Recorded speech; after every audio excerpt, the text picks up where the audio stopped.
एक नंबर 6 लाए हैं जो बिहार एसएससी का है, कर्मचारी चयन आयोग का। तो चलिए देर ना करते हुए इसको प्रैक्टिस लगाते हैं, क्योंकि इसमें मैथ भी रहेगा, रीजनिंग भी रहेगा। टोटल 150 नंबर कराने वाले हैं, लेकिन मैथ बहुत ज़्यादा है और रीजनिंग बहुत ज़्यादा है, इसीलिए आप खुद बनाने की कोशिश करेंगे। हम है जो थोड़ा शॉर्ट लेकर चलेंगे, आप शॉर्ट स्क्रीन लेकर बनाते चलेंगे, तो आपका प्रैक्टिस कंप्लीट हो जाएगा। चलिए पहला क्वेश्चन आपका है करंट अफेयर से। हाल ही में से किस टीम ने हॉकी इंडिया सीनियर पुरुष राष्ट्रीय चैंपियनशिप का 13वां संस्करण 2023 का खिताब जीता है? तो यह है आपका hockey Punjab, option number D हो जाएगा। हॉकी पंजाब का यह 13वां संस्करण था और यह जो है हरियाणा को हराकर जीता था। हॉकी हरियाणा को हराकर यह जीता गया है इंडिया सीनियर पुरुष राष्ट्रीय चैंपियनशिप। दूसरा नंबर क्वेश्चन है, दूसरा नंबर में देख लीजिए। दूसरे नंबर क्वेश्चन में कह रहा है कि दिसंबर 2023 में भारत सरकार और एशियाई विकास बैंक एडीबी ने किस राज्य में सड़कों की कनेक्टिविटी और लचीलेपन में सुधार के लिए 175 मिलियन अमेरिकी डॉलर के ऋण पर हस्ताक्षर किए हैं? तो ये किया गया है मध्य प्रदेश के द्वारा, ऑप्शन नंबर 2 हो जाएगा। नेक्स्ट क्वेश्चन चलते हैं। फिर है दिसंबर 2023 में कैम्ब्रिज डिक्शनरी ने किस शब्द को वर्ड ऑफ द ईयर 2023 चुना गया है? तो ये है हेलुसिनेट को चुना गया है, ऑप्शन नंबर डी हो जाएगा ये। नेक्स्ट क्वेश्चन है विश्व एथलेटिक चैंपियनशिप 2024 का आयोजन निम्नलिखित में से किस देश में किया जाएगा? तो ये किया जाएगा आपका यूके में, ऑप्शन नंबर डी। ये करेंट अफेयर से संबंधित है। यूनाइटेड किंगडम में इंग्लैंड, वेल्स और स्कॉटलैंड और उत्तरी आयरलैंड क्षेत्र शामिल है। देखिए यूके कहें तो यूके होता है स्कॉटलैंड। यूनाइटेड किंगडम, तो यूनाइटेड किंगडम में जो है इंग्लैंड में है और इसमें शामिल है इंग्लैंड, वेल्स, स्कॉटलैंड और उत्तरी आयरलैंड। ये सभी मिला करके उसको यूके कहा जाता है, यूनाइटेड किंगडम कहा जाता है। अगला क्वेश्चन है पांचवां नंबर में कह रहा है कि संयुक्त राष्ट्र जैव विविधता ने कवक के महत्व को उजागर करने के लिए कौन सी अभियान शुरू किया? तो एक किया था फंगा अभियान, ऑप्शन नंबर सी। संयुक्त राष्ट्र जैव विविधता के लिए फंगा अभियान का उद्देश्य फंगा मतलब कवक शब्द का उपयोग करने के लिए प्रोत्साहित करके कवकों के महत्व के बारे में जागरूकता बढ़ाने के लिए ऐसा प्रयास किया गया था, ऐसा अभियान चलाया गया था। नेक्स्ट है निम्नलिखित में से कौन सी जल संधि अंडमान और निकोबार द्वीप समूह को अलग करती है? तो ऐसा क्वेश्चन हमेशा आते रहता है, कभी 10 डिग्री पूछता है, कभी 8 डिग्री पूछता है, कभी 9 डिग्री पूछता है। तो ये वाला क्वेश्चन का आंसर हो जाएगा 10 डिग्री चैनल। 10 डिग्री चैनल या जल संधि। 10 डिग्री चैनल जो किसको है जो अलग करता है? तो ये करता है अंडमान और, यहाँ पर देखिए क्वेश्चन में ही आंसर दिया है अंडमान और निकोबार। जिब्राल्टर संधि की बात करें हम तो जिब्राल्टर संधि स्पेन और मोरक्को को अलग करता है। वही 8 डिग्री चैनल की बात करें तो यह मालदीव और मिनिकॉय द्वीप को अलग करता है। और वही हिंडनबर्ग के लिए बात करें हम तो डंकन पैसेज अर्थात दक्षिणी अंडमान और लघु अंडमान के मध्य स्थित है डंकन पैसेज, को पूछ दिया जाता है। हिंडनबर्ग के बारे में भी जानकारी लेते हैं। 9 डिग्री चैनल की बात करते हैं तो 9 डिग्री चैनल जो है कवारती और मिनिकॉय द्वीप के मध्य स्थित है। और मन्नार की खाड़ी वाला भी पूछ देता है कि मन्नार की खाड़ी दक्षिणी तमिलनाडु एवं श्रीलंका के बीच स्थित है।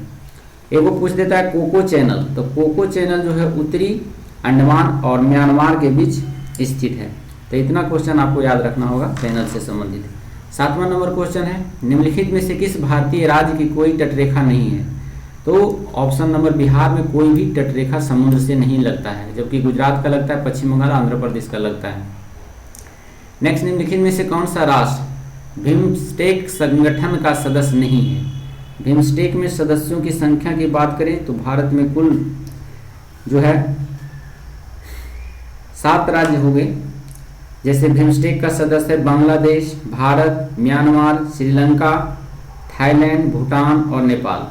तो इतने देश आपका शामिल है। तो कह रहा है कौन नहीं है शामिल? यहाँ नहीं वाला क्वेश्चन दिया गया है, तो ऑप्शन नंबर ए मालदीव शामिल नहीं है। बाकी नेपाल, भूटान और म्यांमार सभी शामिल है। फिर से देख ले इसको, बांग्लादेश 1, भारत 2, म्यांमार 3, श्रीलंका 4, थाईलैंड 5, भूटान 6 और नेपाल 7। तो इसमें 7 देश शामिल है बिम्स्टेक में। बिम्स्टेक की स्थापना की बात करें तो 1997 ईस्वी में किया गया था बैंकों के माध्यम से अस्तित्व में आया था। 1997 ईस्वी में म्यांमार को शामिल किया गया था इसमें, बिम्स्टेक में, और उसके बाद इसका नाम बदलकर हो गया बिम्स्टेक। बिम्स्टेक का अगर फुल फॉर्म की बात करें तो bay of Bengal initiative for the multi sectoral technical and economic corporation होता है, तो इसको भी याद रखेंगे, बिम्स्टेक का फुल फॉर्म भी पूछ लिया जाता है। 9 नंबर में है बासपति पुरस्कार दिया जाता है, तो ये दिया जाता है संस्कृत के साहित्य में दिया जाता है। यह पुरस्कार बिड़ला फाउंडेशन के द्वारा दिया जाता है और इसकी स्थापना जो हुई थी 1992 ईस्वी में हुई थी। साहित्य अकादमी पुरस्कार की बात करें तो साहित्य अकादमी पुरस्कार साहित्य के सम्मान में दिया जाता है। इसमें 24 भाषाएं शामिल हैं और साहित्य अकादमी की शुरुआत जो हुआ था ये हुआ था 1955 ईस्वी में, लक्ष्मी शास्त्री जी के नेतृत्व में किया गया था और पहली बार इन्हीं को दिया गया था। साहित्य अकादमी के अंतर्गत बाल साहित्य पुरस्कार एवं युवा पुरस्कार भी दिया जाता है। नेक्स्ट है 10 नंबर में भारतीय मूल के 2 अमेरिकी नागरिक जिन्होंने प्रतिष्ठित नोबेल पुरस्कार मिला है उन्हें क्या नाम है, तो उनका नाम पूछ दिया है इसमें, तो यह है हरगोविंद खुराना और सुब्रमण्यम चंद्रशेखर। इनको 2 अमेरिकी नागरिक हैं, 2 अमेरिकी नागरिक लेकिन भारतीय मूल के हैं, इनको नोबेल प्राइज दिया गया था। नेक्स्ट है माधव निदान पुस्तक संबंधित है, तो ये संबंधित है रोग विज्ञान से, ऑप्शन नंबर ए हो गया। अगला क्वेश्चन लेके चलते हैं, हम बने रहेंगे हमारे साथ, जुड़े रहेंगे।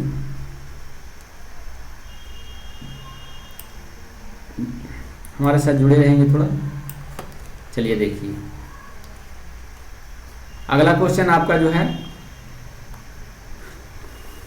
12 नंबर 2011 में किस नए देश की स्थापना की गई। देखिए 2011 में एक नया देश की स्थापना हुआ, उसका नाम पूछ दिया है, तो ये दक्षिणी सूडान है, ऑप्शन नंबर डी हो जाएगा।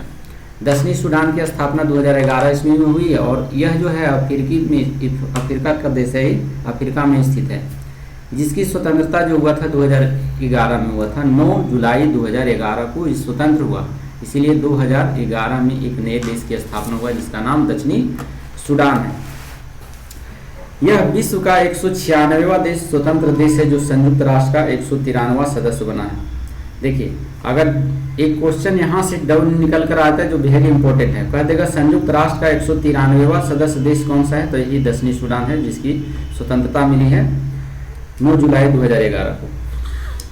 दक्षिणी सूडान के जनमत संग्रह द्वारा सूडान से एक अलग राज्य की राजधानी बनाया गया जिसका नाम जुबा है और तथा यहाँ की मुद्रा का नाम जो है पाउंड है। तो याद रखिएगा दक्षिणी सूडान की राजधानी जुबा और मुद्रा उसका पाउंड है। नेक्स्ट अगला क्वेश्चन है आपका 13 नंबर का।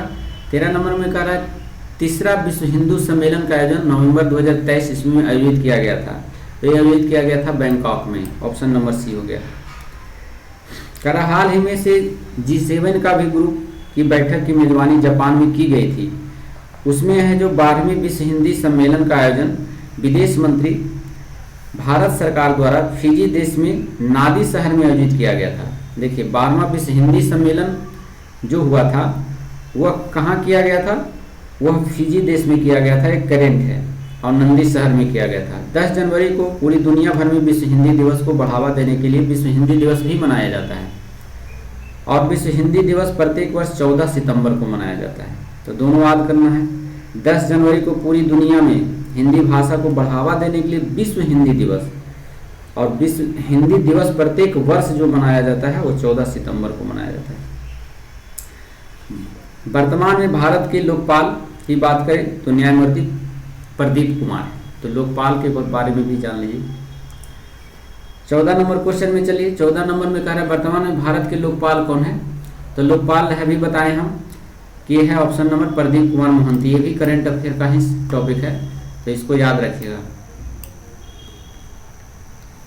नेक्स्ट देखिए लोकपाल और एक होता है लोकायुक्त, तो लोकपाल जो होता है केंद्र में होता है, लोकायुक्त जो होता है राज्य में होता है। नेक्स्ट क्वेश्चन है 15 नंबर में भारतीय संविधान का अनुच्छेद 148 डैश के स्वतंत्रता कार्यालय का उपबंध करता है, तो 15 का डी हो जाएगा आंसर। भारत के नियंत्रण एवं महालेखा परीक्षक का वर्णन जो अनुच्छेद 148 में वर्णन किया गया है कि भारत में एक नियंत्रक और महालेखा परीक्षक होगा।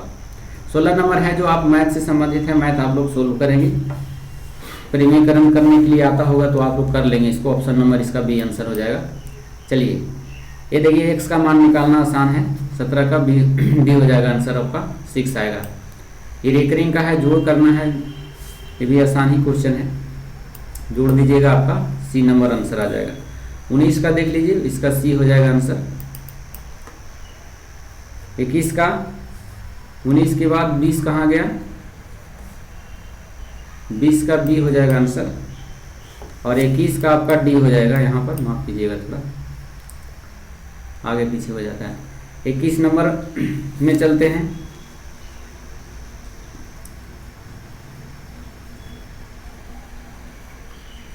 थोड़ा बने रहेंगे हमारे साथ, गलत हो गया अभी। आपका 20 नंबर का क्वेश्चन बी ही होगा आंसर, ए वाला होगा। चलिए 21 नंबर का क्वेश्चन है जो डी हो जाएगा आपका। 22 नंबर का क्वेश्चन देख लीजिए, सी नंबर हो जाएगा। 23 नंबर में लेके चलते हैं हम आपको। चलिए देखिए 23 नंबर, हमारे साथ जुड़े रहेंगे।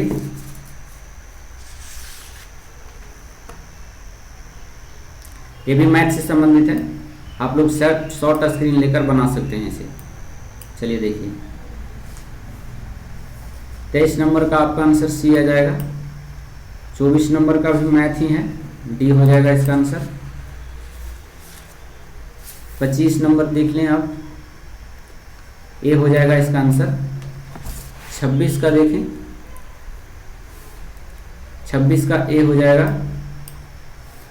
27 नंबर का भी ए हो जाएगा, और 28 नंबर का जो हो जाएगा आपका 45, 60, 75 बी हो जाएगा, और 29 नंबर का आपका सी हो जाएगा। 30 का आंसर कहें तो 30 का भी सी आएगा आंसर, बना के देख लीजिए आप लोग। 31 का फिर से आ गया आपका जीव के जीएस। 31 में कह रहा है भारत में केंद्र और राज्य सरकारों के सभी प्राप्तियों और व्यय की समीक्षा करने के लिए जिम्मेदारी निम्नलिखित में से किसकी होती है। तो ये जो होती है option number A, option number D, नियंत्रक एवं महालेखा परीक्षक। केंद्र और राज्य के बीच जो प्रतिभूति का बंटवारा होता है तो उसकी जिम्मेदारी किसकी होती है, तो होती है नियंत्रक एवं महालेखा परीक्षक। 32 नंबर में चलते हैं। अशोक का रुमिनदेई स्तंभ संबंधित है, तो ये संबंधित है बुद्ध के जन्म से। नेक्स्ट क्वेश्चन, भारत न्यायिक संगठन की स्थापना किसने किया, तो भारत लॉर्ड कर्नवालिस के द्वारा किया गया था। Option number. न्यायिक संगठन के बारे में कहें तो 1793 ईस्वी में लॉर्ड कर्नवालिस ने इसका नाम रख दिया था न्यायिक संगठन। कर्नवालिस संहिता के द्वारा राजस्व तथा न्याय प्रशासन को अलग कर दिया गया था, और कर्नवालिस की संहिता द्वारा ही कलेक्टर से न्यायाधीश तथा फौजदारी शक्तियां वापस ले ली गई थी। जिला अदालतों के लिए यह जिला न्यायाधीश नियुक्त किए गए थे। तो इतना संबंधित तथ्य इससे याद रखना है। निम्नलिखित में से कौन रोहेला सरदार आदम शाह अहमद शाह अब्दली का विश्वास पात्र था, तो ऑप्शन नंबर बी हो जाएगा नजीब खान। नेक्स्ट क्वेश्चन है, बने रहेंगे 35 नंबर में। चलिए देखिए जीके का क्वेश्चन है, कह रहा है कि स्वामी दयानंद सरस्वती ने आर्य समाज की स्थापना किस वर्ष की थी। तो आर्य समाज की स्थापना जो किया गया था वह 1875 ईस्वी में किया गया था। स्वामी दयानंद सरस्वती का मूल नाम भी पूछ लिया जाता है, तो मूल शंकर था, और उनका जन्म जो हुआ था गुजरात के मोरबी में हुआ था 1824 ईस्वी में। स्वामी पूर्णानंद से मूल शंकर का नाम दयानंद सरस्वती को दिया गया था। देखिए इसमें पूर्णानंद एक स्वामी थे, पूर्णानंद स्वामी ने मूल शंकर का नाम दयानंद सरस्वती कर दिया गया था। दयानंद सरस्वती के गुरु का नाम बिरजानंद था, तो इसे भी याद रखना है। और दयानंद सरस्वती हिंदू धर्म एवं संस्कृति के प्रचार एवं प्रसार के संदर्भ में वेदों की ओर लौटो का नारा दिया था, इन्हीं के द्वारा दिया गया था। तो ये सभी तथ्य आपको याद रखना है, बने रहेंगे हमारे साथ। चलिए देखिए अगला क्वेश्चन है 36 में कह रहा है कि सामाजिक त्यौहार नुआखाई भारत के किस राज्य में से संबंधित है। तो नुआखाई एक फेस्टिवल है जो मनाया जाता है उड़ीसा में। बसंत उत्सव शांति निकेतन पश्चिम बंगाल से संबंधित है। जबकि उगादि पर्व कर्नाटक में मनाया जाता है, तो इसे भी याद रखना है। गिरिजा देवी का संबंध किस घराने से है? तो कल वाले सेट में भी बताए थे, बनारस घराने से संबंध है इनका। गिरिजा देवी एक भारतीय शास्त्रीय गायिका थी जिनका मुख्यालय ठुमरी गायन से था और लोकप्रिय बना दिया उनको। मालिनी अवस्थी जी का नाम सुने होंगे आप लोग। मालिनी अवस्थी जो है भारतीय लोकगीत गायिका भी है, जो गिरिजा देवी की शिष्या हुआ करती थी। और पंडित बिरजू महाराज के बारे में भी जानते होंगे। अच्छादन महाराज का संबंध लखनऊ घराने से भी है। तो लखनऊ महारानी घराने से स्थापना कौन रखता था? तो पंडित बिरजू महाजन और अच्छन महाराजन, ये सभी लखनऊ घराने से थे। चलिए नेक्स्ट क्वेश्चन है 38 में मिलान करने वाला है। कह रहा है यमुना नदी यानी उद्गम स्थल का नाम बताना है इसमें। तो यमुना का हो जाएगा यमुनोत्री से निकलता है, ऑप्शन नंबर 4 हो जाएगा इसका। कृष्णा जो है महाबलेश्वर से निकलता है, 3 नंबर में हो जाएगा।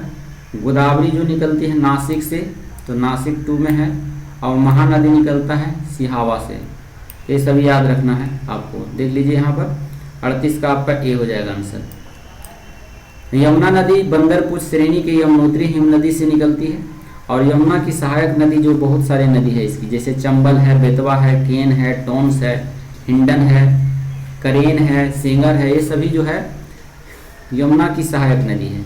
वही कृष्णा नदी की बात करें तो पश्चिमी घाट पर महाबलेश्वर से निकलती है। और कृष्णा नदी की सहायक नदी भी है कोयना नदी, भीमा नदी और तुंगभद्रा नदी। उसके बाद गोदावरी नदी की बात करें हम, तो गोदावरी का भी महाराष्ट्र के नासिक जिले से निकलती है, पश्चिमी घाट से। त्रावंकम गांव की पहाड़ी से निकलता है। और गोदावरी नदी प्रायः द्वीपीय भारत की सबसे बड़ी नदी है। बहुत इंपॉर्टेंट है, इसको स्टार लगा लेंगे। प्रायद्वीपीय भारत की सबसे बड़ी नदी कहेगा तो हो जाएगा आपका गोदावरी नदी। और गोदावरी की भी बहुत सारे सहायक नदियां हैं, जैसे प्राणहिता नदी है, पूर्णा नदी है, परवदा नदी है, पेनगंगा है, वर्धा नदी है, बेनगंगा है, इंद्रावती है। बहुत सारे नदियां हैं जो ये सभी आपको याद रखना है। महानदी की बात करें तो महानदी छत्तीसगढ़ के रायपुर जिले के अमरकंटक श्रेणी से निकलता है। और महानदी की भी बहुत सारी सहायक नदी है, जैसे इर्ब नदी, मोब नदी, तेल नदी, हसदेव नदी, शिवनाथ नदी, ये सब जो है महानदी की सहायक नदी है। 39 नंबर में चलते हैं हम लेके आपको। कालेबिया लोकनृत्य किस राज्य से संबंधित है? तो कालेबिया लोकनृत्य जो होता है राजस्थान से है। कालबेलिया लोकनृत्य इसको कहा जाता है, कालबेलिया। तो ये पारंपरिक जो है जीवन शैली के एक अभिव्यक्ति भी है। कालबेलिया नृत्य का शुरुआत जो हुआ था 2010 में यूनेस्को की अमूर्त संस्कृति विरासत में शामिल किया गया था। इनको शामिल किया गया है, यूनेस्को की सूची में भी शामिल कर लिया गया है 2010 में। कोलबिलिया नृत्य केवल महिलाओं के द्वारा प्रस्तुत किया जाता है, इसमें पुरुष भाग नहीं लेते हैं, जबकि पुरुष वाद्य यंत्र को बजाते हैं। मतलब पुरुष का काम है इसमें से जो है गान बजाने का काम करता है, और महिलाएं हैं जो नृत्य का शैली का प्रदर्शन करती है। 40 नंबर में देख लीजिए, मुद्रा बाजार से असंगठित भाग में है, तो 40 का डी हो जाएगा साहूकार। नेक्स्ट है निम्नलिखित में से कौन सा न्यूनतम तरल है? तो न्यूनतम तरल आपका बी हो जाएगा अचल संपत्ति।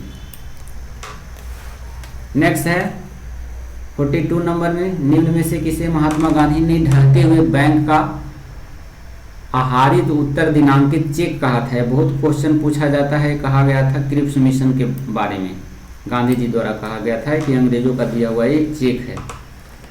इस प्रस्ताव का उद्देश्य था द्वितीय विश्व युद्ध में जो है अपने लिए भारत का पूर्ण सहयोग प्राप्त करना।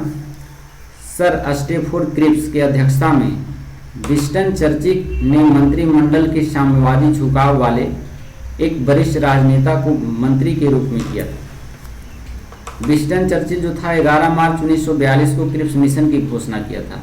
तो इसको भी याद रखिएगा कि क्रिप्स मिशन की घोषणा किसने किया था? तो विंस्टन चर्चिल का 1942 में घोषणा किया गया था। और वही 23 मार्च 1942 ईस्वी को क्रिप्स मिशन भारत पहुंचा था। तो इसको याद रखना है, घोषणा किया गया था मार्च में और आया था भी 23 मार्च में आया था 1942 के क्रम में। अगला क्वेश्चन है 43 नंबर में, नमक सत्याग्रह के समय गांधी जी को गिरफ्तार हो जाने के बाद आंदोलन के नेता के रूप में उनका स्थान ले लिया। कौन ले लिया? तो उनका स्थान ले लिया था अब्बास तैयबी। नेक्स्ट है पूना समझौता महात्मा गांधी और टेस के बीच हुआ था। किसके बीच हुआ था पूना समझौता? तो बी आर अम्बेडकर और गांधी के बीच हुआ था। 1932 ईस्वी में हुआ था। इसे पूना पैक्ट भी कहा जाता है। पूना पैक्ट के द्वारा दलितों को अलग निर्वाचन मंडल देने की ब्रिटिश सरकार की घोषणा को रद्द किया गया और हरिजन के नाम जो दिया गया है वो गांधी जी के द्वारा दिया गया है। महात्मा गांधी ने भारतीय हरिजन संघ की भी स्थापना किया था और 5 मार्च 1931 ईस्वी को गांधी इरविन समझौता भी हुआ था। तो इसको भी याद रखना है। नेक्स्ट है 1857 ईस्वी के निम्नलिखित क्रांतिकारियों में से किसका वास्तविक नाम रामचंद्र पांडुरंग था? तो रामचंद्र पांडुरंग जो था तात्या टोपे का मूल नाम था। तात्या टोपे नाना साहब के कमांडर इन चीफ हुआ करते थे और 5 जून 1857 को कानपुर में अंग्रेजों के हाथ से निकल गया था, जिस पर पेशवा बाजीराव द्वितीय का दस्तक पुत्र नाना साहब और नाना साहब थे और नाना साहब का जो मूल नाम था वो भोंदू पंत था, उन्होंने विद्रोह कर दिया था। अगला क्वेश्चन है आपका फिर मैथ से संबंधित है 46 से, तो 46 को बनाइएगा आप लोग, सी हो जाएगा इसका आंसर। नेक्स्ट क्वेश्चन है 47 में देख लीजिए। 47 आपका दिया हुआ है भी मैथ से संबंधित है, इसका भी आंसर डी हो जाएगा। 48 में चलते हैं, इसका आंसर ए हो जाएगा आपका। 49 सी हो जाएगा और इसका 50 का आपका ए हो जाएगा 20 सेंटीमीटर। 51 नंबर का सी हो जाएगा, यहाँ पर दिया गया है। और 52 नंबर का आंकड़े से संबंधित है, इसमें पाई चार्ट के रूप में एक क्वेश्चन दिया गया है, तो इसको आप बनाने का प्रयास करेंगे, हल्का रहता है। तो इसका आंसर हो जाएगा, आप लोग शॉर्ट स्क्रीन ले लें, 52 का आंसर सी हो जाएगा। 53 का ए हो जाएगा आपका और 54 का जो है बी हो जाएगा 13 वर्ष। 55 के नंबर में हम लेके चलते हैं आपको, 55 नंबर देख लीजिए। 55 नंबर में 55 का बी हो जाएगा आपका 400 आंसर हो जाएगा। 56 का रीजनिंग है, रीजनिंग बनाने का प्रयास करेंगे शॉर्ट स्क्रीन लेकर के।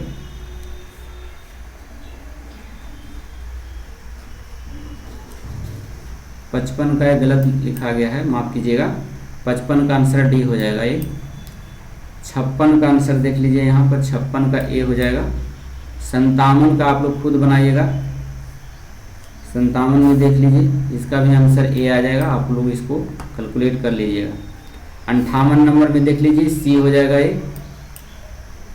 59 नंबर में अब देखिए इसमें क्या किया कि 45 आ गया। 59 नंबर में देख लीजिए इसमें क्या किया, तो इसमें 73 और 17 को जोड़ दिया गया है, 2 से भागा दे दिया है तो आ गया 45। उसी प्रकार से आप लोग करेंगे तो आपका आंसर 49 आ जाएगा। कह रहा है जिस प्रकार समाचार पत्र का संबंध समान पाठक से उसी प्रकार पेशेवर पत्रिका का संबंध किससे है, तो 60 का 20 हो जाएगा शोधकर्ता से। चावल किस प्रकार के जलवायु का पौधा है, जीके का ही है। तो चावल जो है उष्ण आर्द्र जलवायु पौधा है। इसकी खेती सबसे अधिक मानसूनी जलवायु प्रदेशों में की जाती है। एशिया की सर्व प्रमुख फसल के रूप में इसी को जाना जाता है, धान को जाना जाता है। चावल का वानस्पतिक नाम जो है ओराइजा अस्टाइवा भी कहा जाता है इसको, चावल का वैज्ञानिक नाम भी पूछ लिया जाता है तो ओराइजा अस्टाइवा। पश्चिम बंगाल तथा तमिलनाडु में चावल के 3 फसलें आस, अमन और बोरा उगाई जाती हैं। तो आस, अमन और बोरा चावल की किस्म है और चावल भारत में सबसे अधिक क्षेत्रफल में उगाई जाने वाली फसल है। भारत का मुख्य फसल भी चावल है क्योंकि अधिकतर लोग चावल खाना पसंद करते हैं। 62 के लोग देखिए कैबिनेट 1946 में कैबिनेट मिशन का नेतृत्व किया गया था, तो कैबिनेट मिशन के द्वारा किया गया था। कैबिनेट मिशन का नेतृत्व लॉरेंस के द्वारा, sir Pethick Lawrence, option number A हो जाएगा। चलिए नेक्स्ट है मिनार्वा मिल्स व अन्य बनाम भारतीय सरकार विवाद में उच्चतम न्यायालय के निर्णय के पश्चात मूल अधिकार एवं निर्देशक तत्वों के महत्व के संबंध में क्या स्थिति है, तो 63 का बी हो जाएगा इसका आंसर। वैधानिक दृष्टि से निर्देशक तत्वों की तुलना में मूल अधिकारों को उच्चता की स्थिति प्राप्त है। चलिए 64 नंबर में कह रहा है 6 माह की अवधि से अधिक समय तक आपातकाल को जारी रखने के लिए क्या करना पड़ेगा। तो ऑप्शन नंबर बी हो जाएगा। प्रति 6 माह बाद संसद की स्वीकृति आवश्यक होगी, तो जैसा स्वीकृति मिलेगा वैसा बढ़ेगा। नेक्स्ट क्वेश्चन है 65 नंबर में,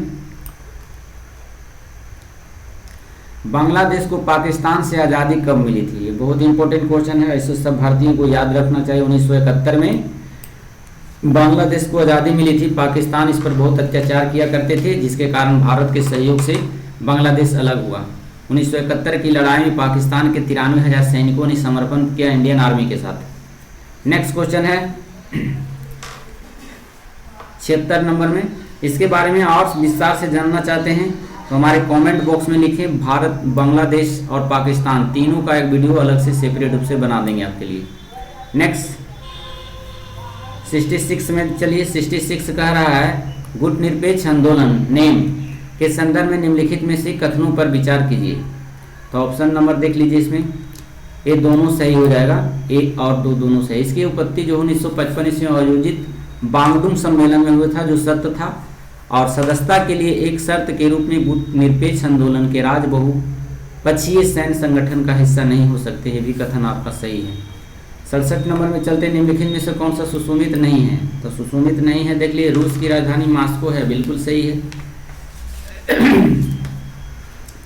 चीन की राजधानी शंघाई है, गलत दिया हुआ है। चीन की राजधानी जो है बीजिंग है। कनाडा की राजधानी ओटावा है और ऑस्ट्रेलिया के कैनबरा। ऑप्शन नंबर सी सही नहीं है। नेक्स्ट क्वेश्चन है 68 नंबर में। 68 नंबर में कह रहा है एक व्यक्ति लंदन से वर्षा के लिए एक सीधी रेखा खींचता है, दूसरी रेखा वर्षा से ओस्लो तथा तीसरी रेखा ओस्लो से लंदन के लिए खींचता है। ये तीनों सीधी रेखाएं एक त्रिभुज का निर्माण करती है। बताइए कि निम्नलिखित में से कौन सा देश त्रिभुज को पूरी तरह में आ जाएगा?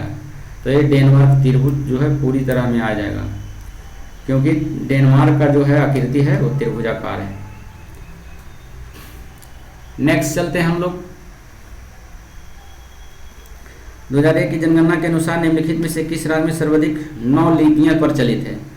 कौन से राज्य है जो उसमें जो है 9 लिपियां प्रचलित है? इंपॉर्टेंट क्वेश्चन है, ये हो जाएगा पश्चिम बंगाल। 2001 की जनगणना के अनुसार 9 लिपियां की बात करें तो वो कहाँ थी?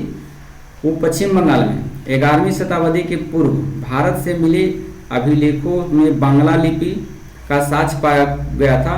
और कोणार्क मंदिर को देखकर रविन्द्रनाथ टैगोर ने एक बार कहा था, यह एक ऐसा स्मारक है जहां पत्थर की भाषा ने मनुष्य की भाषा के पीछे छोड़ दिया। और गुजराती लिपि की बात करें तो गुजराती लिपि संपूर्ण गुजरात में प्रचलित है तथा यह देवनागरी लिपि से विकसित हुआ है। तो गुजराती लिपि जो है कहाँ से विकसित हुआ है? तो ये देवनागरी लिपि से विकसित हुआ है। 70 के नंबर में चलते हैं, निम्नलिखित में से कौन सा संविधान का अनुच्छेद पंचायत की अवधि को परिभाषित करता है? तो ऑप्शन नंबर सी हो जाएगा। पंचायत की अवधि की बात कह रहा है, ना कि पंचायत की अवधि की बात 243 का ई हो जाएगा। 71 नंबर में चलते हैं, निम्नलिखित में से किस समिति आयोग ने न्याय पंचायतों के गठन की सिफारिश की थी? तो ऑप्शन नंबर बी हो जाएगा अशोक मेहता समिति। बलवंत राय मेहता, GKB राव समिति, सरकारीय समिति, ये 3 समिति जो है बलवंत राय मेहता, अशोक राय मेहता, GK राव समिति पंचायती राज से संबंधित है, जबकि सरकारी आयोग केंद्र और राज्य के बीच संबंधों के सुधार से है। नेक्स्ट क्वेश्चन चलते हैं, नीति आयोग के विषय में निम्नलिखित में से कौन सा एक सही नहीं है? नहीं वाला क्वेश्चन है, देख लीजिए यहाँ पर। तो इसका आंसर भी है, इनमें से एक पूर्णकालिक अध्यक्ष होता है, ये नहीं है। नेक्स्ट क्वेश्चन है, निम्नलिखित में से कौन सा रोजगार से संबंधित नहीं है? तो रोजगार से संबंधित नहीं है आपका पूछ दिया है, ऑप्शन नंबर सी RMS, ये नहीं समझ, जबकि मनरेगा रोजगार देता है, NRLM देता है, स्टेप देता है। नेक्स्ट क्वेश्चन है 64 नंबर में, निम्नलिखित में से कौन सी पुस्तक रोमन लेखक वरिष्ठ प्लिनी द्वारा लिखी गई है? तो प्लिनी द्वारा जो पुस्तक लिखा गया है उसका नाम है नेचुरल हिस्ट्री। प्लिनी प्रथम शताब्दी का एक प्रमुख रोमन भूगोलवेत्ता थे और इनके ग्रंथों से भारत के बारे में काफ़ी सूचनाएं प्राप्त हुई है। प्रथम शताब्दी में रोमन विद्वान, वैज्ञानिक, दार्शनिक और इतिहासकार प्लिनी ने यमुना को जोमोन्स कहा था। तो इसको भी याद रखना होगा कि प्लिनी जो है यमुना को जोमोनस कहा था। नेक्स्ट क्वेश्चन है आपका 75 नंबर में, 75 नंबर में बने रहेंगे हमारे साथ। 75 देख लीजिए, कह रहा है कौन सी अधिनियम प्रतिनिधित्व लोकतंत्र को भागीदारी लोकतंत्र में बदलता है, जिससे जमीनी स्तर पर लोकतांत्रिक संस्थाओं के विकास में एक महत्वपूर्ण कदम माना जाता है। तो ऑप्शन नंबर डी हो जाएगा 73वां संविधान संशोधन। रीजनिंग का क्वेश्चन आ गया, बनाने का प्रयास करेंगे आप लोग। असंगत पूछ रहा है, ये भी रीजनिंग का है, बी हो जाएगा। रीजनिंग का ही है, ये सी हो जाएगा इसका आंसर। इसमें करना है, देखिए आपको क्या, डिजिट वाला में 12 को गुना कीजिएगा, 12 में 1 जोड़ दीजिएगा, तो 12 13 गुना कीजिएगा तो 156। उसी प्रकार से कीजिएगा 13 17, 17 को गुना कीजिएगा, 17 में 1 जोड़ दीजिएगा, यानी 18 17 में गुना कीजिएगा तो 307 आ जाएगा। चलिए, नहीं बनाया जा सकता है, ये सब से कौन नहीं बनाया जा सकता है, तो 79 का देख लीजिए ए हो जाएगा, क्योंकि इसमें देखिए सब शब्द है। जी इसमें नहीं दिया हुआ है, जी है दिया हुआ है, हाँ जी दिया हुआ है, टी दिया हुआ है, एन यू दिया हुआ है, एन देखिए इसमें नहीं है, तो एन नहीं दिया हुआ तो ये अक्षर एन वाला नहीं बनेगा, इससे बाकी सब बन जाएगा। 80 नंबर का डी हो जाएगा आंसर। 81 नंबर में चलते हैं तो सी हो जाएगा इसका। 82 नंबर में चलते हैं तो डी हो जाएगा इसका आंसर। और निश्चित कूट भाषा वाला दिया गया है, इसमें आप लोग खुद बनाएंगे, सी हो जाएगा। 84 नंबर में देख लीजिए, सी हो जाएगा इसका आंसर। नेक्स्ट है 85 नंबर का, 85 नंबर में देख लें। चलिए देखिए 85 भी है रीजनिंग से संबंधित, बी हो जाएगा इसका आंसर। 86 डी हो जाएगा। 87, अब देखिए इसमें भरने के लिए बोल रहा है, इसमें आप खुद दिमाग लगाना पड़ता है। इसमें जैसे 6 है, 6 में 3 घटा दीजिए और 10 से गुना करिएगा, 30 आ जाएगा। उसी प्रकार से 9 में से 5 घटा देंगे और 7 से गुना करेंगे, आ जाएगा। फिर 7 में से 2 घटाएंगे और फिर इसमें कितना गुना करेंगे कि, तो 7 में से 2 घटाएंगे तो 5 आ जाएगा, 5 को गुना करेंगे तो 25 आ जाएगा। 5 से जहाँ 5 हो जाएगा, तो ऑप्शन नंबर इसमें देख लीजिए कहाँ हो जाएगा, ए हो जाएगा इसका। घड़ी वाला क्वेश्चन है, घड़ी में इतना बजने पर घंटे और मिनट की सुई बनने वाला कौन। देखिए घंटे और मिनट की सुई का होता है फॉर्मूला, उस फॉर्मूला से बना सकते हैं आप घंटे और सुई वाला।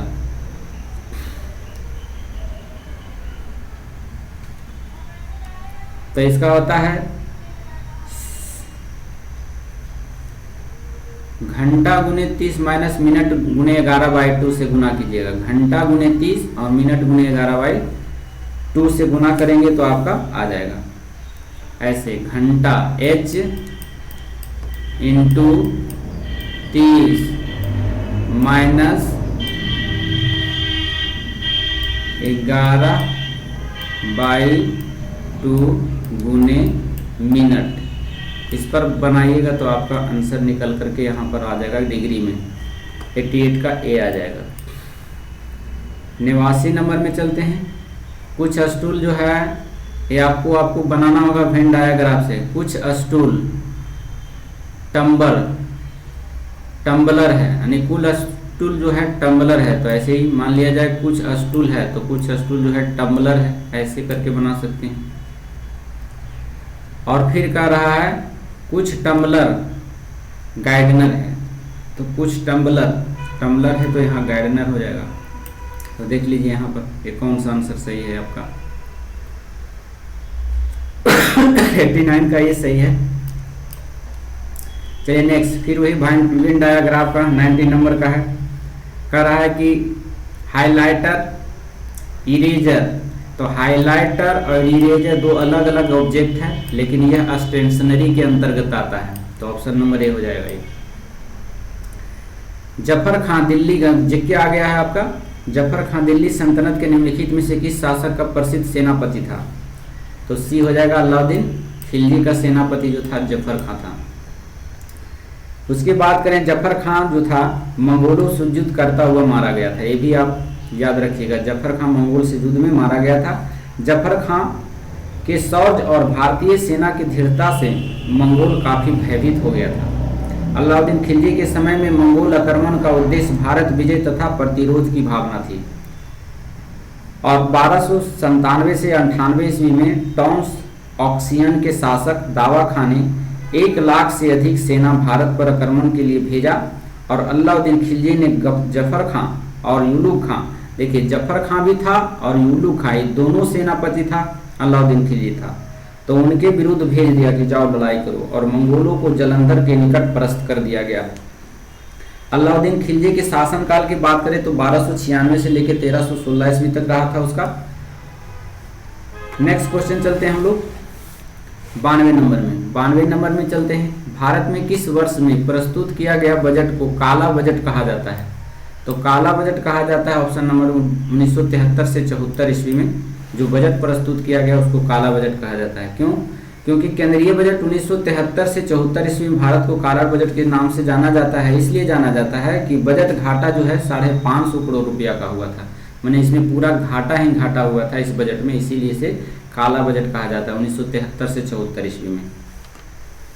अगला क्वेश्चन है 93 नंबर में। अंग्रेजों द्वारा अंतर्देशीय उत्प्रवास व अधिनियम कब लागू किया गया था? तो ऑप्शन नंबर बी 1859 में। अगला क्वेश्चन पे चलते हैं हम लोग 94 नंबर में, बने रहेंगे हमारे साथ। निम्न में से कौन सी पर्वत चोटी भारत में है? तो भारत में है जो है कामेट, ऑप्शन नंबर सी। बाकी मकालू, अन्नपूर्णा, नामचा बरवा, ये सब जो है इंडिया से बाहर है। नामचा बरवा जो की बात करें तो नामचा बरवा जो है चीन में है। मकालू की बात करें तो यह भी चीन में है, भारत चीन की सीमा पर है। अन्नपूर्णा की बात करें तो ये नेपाल में है। तो एक कामेट सीप है जो भारत में है, नंदा देवी भारत में है, नंगा पर्वत ये सब भारत में है। नेक्स्ट क्वेश्चन है 95 नंबर में कह रहा है कि कौन से मूल अधिकार केवल भारतीय नागरिकों के लिए उपलब्ध है? सिर्फ भारत के नागरिक के लिए यह अनुच्छेद है, विदेशों वाले नागरिक के लिए नहीं। तो यह अनुच्छेद आपका हो जाएगा 15, 16, 19, 29, 30। बहुत बार पूछा गया है, मेंस में भी पूछा जाता है ये सब क्वेश्चन। तो 15 याद रखिएगा सीरियल से, 15, 16, 16 के बाद 19, 29 और 30। निम्नलिखित में से कौन से कथन सत्य है? 96 नंबर का देख लीजिए। तो ये आपका बी वाला ऑप्शन सही है। पहला संयुक्त राष्ट्र जलवायु परिवर्तन सम्मेलन 1995 में आयोजित किया गया था, तो बी सही है। इसमें है जो सी हो जाएगा सही आंसर, 96 का सी। 97 में चलिए, कह रहा है कि डैश विज्ञान की वह शाखा है जिसका उद्देश्य मानव जनसंख्या की आनुवांशिक गुणवत्ता में सुधार करना है। तो ऑप्शन नंबर यूजेनिक्स कहा जाता है उसे। नेक्स्ट है नोबेल पुरस्कार विजेता गलेट टी सी बोर्ग सम्मान में अमेरिकी शोधकर्ताओं द्वारा किस कृत्रिम तत्व को अस्थायी रूप से सीबोर्गियम नाम दिया गया? देख लीजिए, सीबोर्गियम नाम दिया गया। तो 98 का बी हो जाएगा तत्व 106। तत्व 106 की बात करें तो अस्थायी रूप से सीबोर्गियम नाम दिया गया है 106वां तत्व। नेक्स्ट क्वेश्चन है 99 नंबर में। म्यूरिएटिक अम्ल का वैज्ञानिक नाम क्या है? म्यूरिएटिक, तो ऑप्शन नंबर ए हो जाएगा हाइड्रोक्लोरिक अम्ल को ही म्यूरिएटिक एसिड कहा जाता है। जबकि सल्फ्यूरिक एसिड को जानते हैं H2SO4 है ना, ऑक्सिक अम्ल होता है इसमें, इसे आयल ऑफ विट्रियोल भी कहा जाता है। H2SO4 का प्रयोग पेट्रोलियम शोधन तथा आर्द्रता ग्राही के रूप में भी करते हैं। नेक्स्ट क्वेश्चन में है 100 नंबर में। गुणसूत्र बने होते हैं, गुणसूत्र किसके बने होते हैं? तो उसमें डीएनए और प्रोटीन मिलकर बने होते हैं गुणसूत्र। नेक्स्ट है डैश के 3 सक्रिय रूप में रेटिनल और रेटिनाइड एसिड होते हैं, किसमें होते हैं? तो ये होते हैं विटामिन ए में। देखिए रेटी जब भी आ जाए, रेटी, तो ये सभी जानिए विटामिन ए से संबंधित है। रेटिनॉल इसका जो है वैज्ञानिक साइंटिफिक नेम है। नेक्स्ट सिद्धांत करा त्रिभुज पी और P X greater than equal to H/4 पायर कहलाता है। क्या कहलाता है? तो ये जो है आपका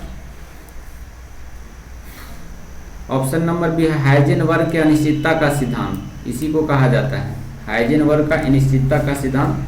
तो उलट के पूछ देता है कभी कभी कि अनिश्चितता का सिद्धांत किसने दिया था, तो हाइजेनबर्ग ने दिया। नेक्स्ट क्वेश्चन है कौन सी पेशी युग्म अनैच्छिक पेशियों के रूप में कार्य करता है, तो 103 का बी हो जाएगा, 2 और 3 हो जाएगा, चिकनी पेशियां और हृदय पेशियां, हृदयक पेशियां। 103 नंबर के बाद 104 नंबर में हम लेके चलते हैं आपको। करा हुआ वर्ग चुनिए जिसमें से साझे लक्षण सबसे अधिक संख्या में पाए जाते हैं। चौथा का ये हो जाएगा एक स्पीशीज की 2 व्यष्टियों में। नेक्स्ट है एम्फीबियानों में नहीं होता, एम्फीबियनों में नहीं होता, क्या नहीं होता है, तो ये ऑप्शन नंबर सी हो जाएगा, साल्क नहीं होता है एम्फीबियंस में। नेक्स्ट क्वेश्चन है फिर रीजनिंग से संबंधित हो गया, ऐसा क्वेश्चन हम बताए थे आपको। पूछ रहा है उत्तर में दीजिए कि उन चिकित्सकों में से कितनी संख्या कितनी है जो लेखक है परंतु नर्तक नहीं है, लेखक है परंतु नर्तक नहीं है, तो आपका आंसर देख लीजिए हो जाएगा 10। ये वाला आपको पढ़ेंगे तो यहाँ से समझ में आ जाएगा। चलिए नेक्स्ट पासा वाला भी बताए थे कल 107 का, कह रहा है कि यू के अपोजिट, यू के अपोजिट कह रहा है, तो देखिए यू कौन है इसमें, यहाँ पर है। अब है इसमें कॉमन देखना है आपको, ई कॉमन है ना, 2 को एक ही जैसा कॉमन नहीं होना चाहिए, अलग अलग होना चाहिए। देखिए 9 कॉमन है, तो यहाँ से भी 9 से घुर जाएगा क्लॉक बाई, यहाँ से 9 से भी क्लॉक बाई, तो इसका जो आंसर आ जाएगा 107 का बी आ जाएगा। ई है जो अपोजिट है यू का। पल्लवी ये भी है रीजनिंग से संबंधित, दक्षिणावर्त में पूर्ति है रीजनिंग का क्वेश्चन है आपका, 108 नंबर का बी हो जाएगा, पूरब दिशा आ जाएगा, इसको बनाने का प्रयास करेंगे आप लोग। 109 का है सी हो जाएगा इसका मंगलवार। 110 नंबर ऐसा क्वेश्चन पूछा ही जाएगा आपसे, बी हो जाएगा आपका। 111 नंबर का 111 नंबर का सी हो जाएगा। देखिए कैसे हुआ इसमें क्या था, 12 को 2.5 से गुना कीजिएगा तो कितना आ जाएगा, 30 आ जाएगा, और फिर 30 को 2 से गुना कीजिएगा, 1 जोड़ दीजिएगा, वही प्रोसेस अपनाइएगा इसमें तो हो जाएगा। 112 नंबर का देखिए, 112 नंबर का सी हो जाएगा आंसर इसका। 113 नंबर में लेके चलते हैं हम आपको, 113 नंबर। चलिए देखिए 113 नंबर में क्या कह रहा है, सीटिंग अरेंजमेंट का क्वेश्चन है, आप लोग इसको शॉर्ट स्क्रीन लें और उसको बनाने का प्रयास करेंगे। चलिए 113 नंबर का सी आ जाएगा एच। अगला पद कह रहा है कौन सा होगा, यहाँ 5 है, 2 7 है, 9 है, 11 है, 2 13 हो जाएगा, तो 13 देखिए यहाँ पर है, एक ही गो से पकड़ा गया, ऑप्शन नंबर डी हो जाएगा। 15 का देख लीजिए, नीचे दी गई श्रृंखलाओं की अगली संख्या क्या हो जाएगी, तो अगली संख्या इसमें देखिए क्या कर रहा है, 14 2 से गुना कर दिए 14 को फिर 7 में गुना कीजिए, तो फिर यानी 7 से गुना कर दिए, जैसे 97 को 7 में गुना कीजिएगा तो 686 आ जाएगा आपका, ऑप्शन नंबर ए हो जाएगा। 116 नंबर का कथन वाला दिया हुआ है, ध्यान से पढ़ना है। फिरकी कह रहा है फिरकी के अधिकतर लोग कुपोषित से पीड़ित हैं, ऐसा कोई बात नहीं है, गलत दिया है कथन। दूसरा में कह रहा है लोगों को स्वच्छ अच्छा और स्वस्थ भोजन खाने के लिए कहा जाना चाहिए, ये आपका सिटी कंसेप्ट है, तो ऑप्शन नंबर डी हो जाएगा। केवल जो है एक सही है, माफ कीजिएगा ए वाला सही है, ए गलत है आपका। चलिए किसी चलती हुई रेलगाड़ी में आप देखते हैं कि कुछ ग्रामीण अपनी इच्छा अनुसार स्थान पर उतरने के लिए जंजीर खींचते हैं, तो आप क्या करेंगे, जंजीर खींच रहा है तो आप क्या करेंगे, तो आपको करना होगा कुछ सहयात्रियों की सहायता से उन्हें ऐसा करने से रोकेंगे कि ऐसा ना करें। नेक्स्ट 18 नंबर में है, 18 नंबर में कह रहा है कि रिजु कोण की आकृति न्यूनतम संख्या कौन सा हो जाएगा। रिजु कोण मतलब सीधी रेखा वाली, रिजु माने होता है सीधी रेखा वाली, तो न्यूनतम संख्या इसमें 12 हो जाएगा, ऑप्शन नंबर डी हो जाएगा। चलिए देखिए 119 नंबर में कह रहा है इसमें कितना भराएगा, 6 का स्क्वायर कीजिए और फिर 2 का स्क्वायर कीजिएगा तो 40 हो जाएगा, जोड़ दीजिएगा इन दोनों को, तो उसी प्रकार से करेंगे 8 का स्क्वायर 6 का स्क्वायर, 8 8 64 6 6 36, तो 100 आ जाएगा आपका। चलिए नेक्स्ट 120 नंबर में 120 नंबर में रीजनिंग का संबंधित है, बी वाला ऑप्शन सही है आपका। 120 के बाद 121 में चलते हैं। 121 में देख ले, निम्नलिखित में से किसकी कमी से वर्धनता व कमजोर दृष्टि की समस्या उत्पन्न होती है? तो ये सब होता है विटामिन ए की कमी से आँख की जितनी भी परेशानी होती है। 122 नंबर में चलिए, उसी प्रकार से डी, विटामिन डी की कमी से सब जानते होंगे आप लोग। चलिए नेक्स्ट, 22 नंबर का ऑप्शन बी हो जाएगा। 23 नंबर का आपका सी हो जाएगा। 24 नंबर का देख लीजिए, ये भी आपका दिया हुआ कह रहा है कि निम्नलिखित में से कौन सा ICANN का यानी सही पूर्ण रूप है, फुल फॉर्म पूछ दिया गया है। तो 124 का आपका बी हो जाएगा answer. The internet corporation for the essence names and nations, नेवर्स हो जाएगा। शक्कर में इस परिवर्तन में होता है, शक्कर में जब इस परिवर्तन रिएक्शन कराया जाता है CO2 तो क्या होता है?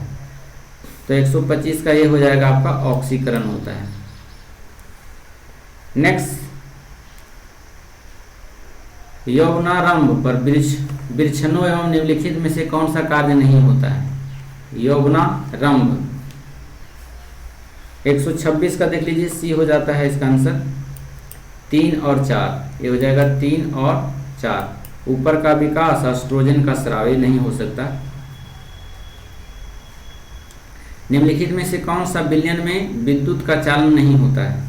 तो 127 का ए हो जाएगा। अल्कोहल और ग्लूकोज में है जो विद्युत नहीं चलता।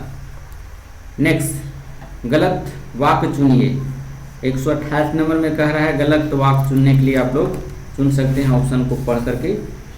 ऑप्शन नंबर इसका डी हो जाएगा, ये गलत ऑप्शन है। मोनेरा जगत के जीवों को सुपरफास्ट सुस्पष्ट केंद्रक होता है, ये गलत है, उसमें केंद्रक नहीं होता है। निम्नलिखित में से कौन सा कोलाइडी का गुण नहीं है? कोलाइडी का गुण नहीं कह रहा है तो ऑप्शन नंबर हो जाएगा आपका बी। कोलाइडी से गुजरने वाले प्रकाश पुंज को परिकिरण नहीं कर सकता, ये गलत दिया हुआ है। पी प्रतिरोध वाले एक धातु के तार को 4 बराबर भागों में काटा जाता है तो प्रत्येक भाग की प्रतिरोधकता ज्ञात करने के लिए कह रहा है। तो ऑप्शन नंबर डी हो जाएगा, पी हो जाएगा इसका। नेक्स्ट क्वेश्चन है आपका 131 नंबर का। 131 नंबर में बने रहेंगे हमारे साथ।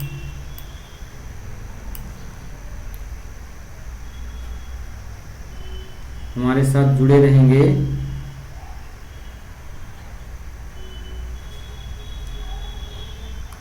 हमारे साथ जुड़े रहेंगे, थोड़ा नेट इशू के चलते ऐसा हो रहा है, बने रहेंगे थोड़ा। 130 हो जाएगा, 131 में चलेंगे हम लोग। चलिए देखिए यहाँ पर दिया गया है, कहता है यदि स्प्रिंग में धारा प्रवाहित की जाती है तो स्प्रिंग क्या होगा? वो संकुचित हो जाएगा। ऑप्शन नंबर ए हो जाएगा। 132 में चलते हैं। प्रदीप्त ठोसों को उच्च ताप पर गर्म करने से प्राप्त होता है, तो गर्म करने से सतत वर्णपट प्राप्त होता है। ऑप्शन नंबर सी हो जाएगा।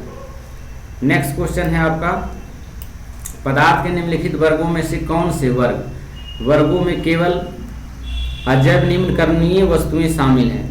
तो 130 का हो जाएगा आपका डी आंसर। इसमें हो जाएगा 2 पोलोथीन और 4 हो जाएगा प्लास्टिक, प्रक्षालक घास, ये दोनों सही है आपका। नेक्स्ट है, निम्नलिखित में से कौन सा अदरक अपरद को सरल अकार्बनिक पदार्थों में निम्नीकृत कर सकता है? तो 34 का भी हो जाएगा कवकीय एंजाइम।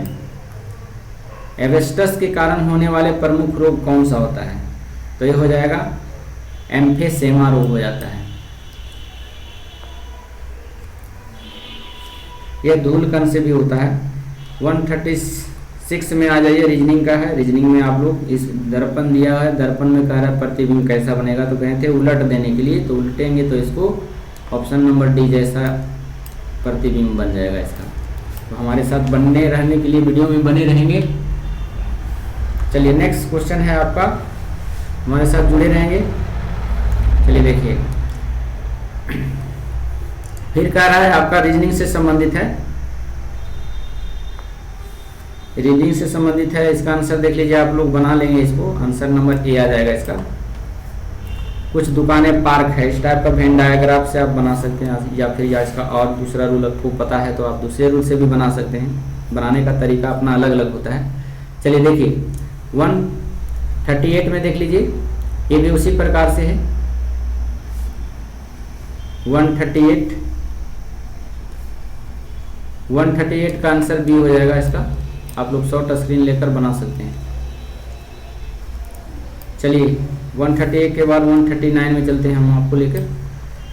देखिए ये भी इस टाइप का है रीजनिंग, इस टाइप का भी बताए थे आपको कि सीरियल में करना है कि कौन सा लेटर पहले आता है उसके अनुसार इसको सजाना है। तो 140 का आपका बी हो जाएगा आंसर, ये वाला आंसर सही है। नेक्स्ट है सुधा राजू के शतरंज खेलने में, ये भी क्वेश्चन जो है आपका रीजनिंग से संबंधित है। 140 का बी हो जाएगा आंसर, दक्षिण पश्चिम में। 141 नंबर में कह रहा है यहाँ कौन सा त्रिभुज, ये सब आपकी सेट होगा, सेट करना है आपको, तो ऑप्शन नंबर ए करेंगे तो आपका सेट हो जाएगा। चलिए देखिए कागज है, इसको इस टाइप से मोड़ दिया गया है, फिर इस टाइप से मोड़ दिया गया है, और फिर मोड़ने के बाद इसको कटिंग कर दिया जाए, फिर इसको खोलेंगे तो किस प्रकार की आकृति आपको दिखाई पड़ेगा। तो आपका डी तरह की आकृति दिखाई पड़ेगा। आप शॉर्ट स्क्रीन लेकर के बना सकते हैं। फिर उसी में पैटर्न प्रकार है, इसमें सेट होने वाला बताइए 143 का, तो 20 सेट हो जाएगा इसमें। फिर इस टाइप का दिया है प्रतिबिंब, इसको उलट देंगे, कैसा प्रतिबिंब, क्योंकि दर्पण में उल्टा प्रतिबिंब बन जाता है। तो 144 का सी हो जाएगा इसमें, ये वाला आंसर हो जाएगा। इसको उल्टेंगे, इस साइड से इस साइड लाएंगे तो इस टाइप का। 145 में चलते हैं। चलिए देखिए 145 नन वर्बल रीजनिंग पूछ रहा है अभी 10 क्वेश्चन आपका नन वर्बल से होगा। कहता है बाएं ओर से दाएं ओर अंग्रेजी माला के क्रम, ये भी रीजनिंग से संबंधित है। 45 का ये हो जाएगा आपका, बना लेंगे आप लोग। इसमें कह रहा है घुमाने से अंतः, नहीं घुमाने से आकृति नहीं होगी। कौन सा जो है बिना घुमाए, घुमाने की अनुमति नहीं है, बिना घुराए हुए या ऐसा खोजिए कौन सा आकृति इसमें सम्मिलित है। 147 का हो जाएगा सी नंबर, ए वाला जो सम्मिलित है। नेक्स्ट है पंचभुजों की गणना कीजिए। इसमें कौन पंचभुज, कितना पंचभुज है, तो पंचभुज को गणना कीजिए, इसमें कितना है पंचभुज। 147 का देख लीजिए, इसमें 12 को पंचभुज है। 158 में चलते हैं, इसको आप सेट कीजिए, और जैसे यहाँ पर है बराबर, तो बराबर भी दे सकते हैं। यहाँ पर 138, यहाँ पर गुना का चिन्ह आपको दे करके सत्यापित करना होता है। अगर सही आ जाता है तो ही उसका आंसर होता है। तो आप ये वाला पैटर्न रखेंगे, जोड़ भागा घटाओ बराबर, तो आपका सही पैटर्न आ जाएगा। 49 नंबर में भी उसी प्रकार से है, आपको सिंप्लीफाई करना है इसमें, आपका आंसर आ जाएगा। आपका डी नंबर हो जाएगा 36 और 14। नेक्स्ट क्वेश्चन है मैट्रिक्स से संबंधित है। तो कल भी बताए थे कि D/R को चूज करना है, आप लोग मिलान करके चूज कर सकते हैं। मैट्रिक्स का क्वेश्चन आसान होता है। तो 50 का आंसर आपका डी आ जाएगा। आप लोग कर लेंगे इसको, शॉर्ट स्क्रीन ले लें और उसके बाद आप लोग बनाएं, आपसे बनेगा। तो इसी वीडियो के साथ फिर हम मिलते हैं अगले वीडियो में। अगर हमारे वीडियो आपको अच्छा लगता है तो कमेंट बॉक्स में लिखिएगा कि आप किस तरह के वीडियो चाहते हैं, है ना। उसके बाद हम बनाने का प्रयास करेंगे। फिर मिलते हैं इसी वीडियो के साथ। लेकिन जब तक के लिए आप है जो नए हैं हमारे वीडियो पर, तो कृपया करके लाइक कर दीजिए और चैनल को सब्सक्राइब कर लीजिए, ताकि जो भी आप तैयारी करने वाले हैं, सेट लगाने वाले हैं, तो आपको समय से ही आपको प्रोवाइड हो जाएगा। क्योंकि ये 5 बजे सेट डाला जाता है, 4 से 5 के बीच में, 3 से 5 के बीच में हमेशा डाला जाता है। तो आप लोग उसमें प्रैक्टिस कर सकते हैं। फिर मिलते हैं नए वीडियो के साथ, नए सेट के साथ। जब तक के लिए धन्यवाद। Thank you so much. Thank you for watching.